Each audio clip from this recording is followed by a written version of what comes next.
Emma Mazzenga, alla soglia degli 86 anni, arriviamo da un grande 2018 nell'atletica. Com'è andata? Allora, è andata molto bene perché ho ripreso a gareggiare in quanto avevo sospeso nel 2016.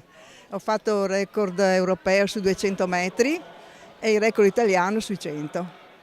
E il 2019 che gare proporrà? Allora, nel 2019 penso di fare gli indoor italiani ad Ancona e farò i 60 e i 200 metri. E poi vado a Torum a fare i mondiali e lì farò i 60 e i 200, forse i 400, ma non sono sicura. Non c'è età per gareggiare nell'atletica, è una passione sempreverde. No, sarei una dimostrazione che non c'è età, è una passione. Faccio 3 allenamenti alla settimana e faccio una vita normale, insomma, cercando di curare un po' l'alimentazione e fare una vita normale, senza particolari cose.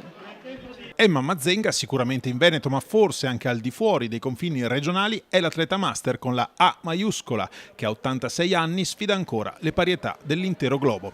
Se in generale l'agonista di atletica leggera a 35 anni tende a gareggiare ancora con gli assoluti, per chi proviene da altri sport o ha smesso per un periodo, è questa l'età a partire dalla quale è possibile entrare a far parte del mondo master. Filippo Biondi, master 35 al Pala Indoor, cosa ci racconti della tua avventura nell'atletica? Allora, oggi campionati regionali master, io ho ricominciato a fare atletica dopo 12 anni e sono entrato direttamente nella categoria master 35. Per me è un mondo nuovo che ho scoperto da pochi anni, mi diverto tantissimo e cerco di entusiasmare anche tutti gli altri 35 anni che arrivano, purtroppo scarseggiano, per cui non abbiate timore, venite a fare le gare con i master, così il livello magari diventa più alto e la competizione è anche più interessante.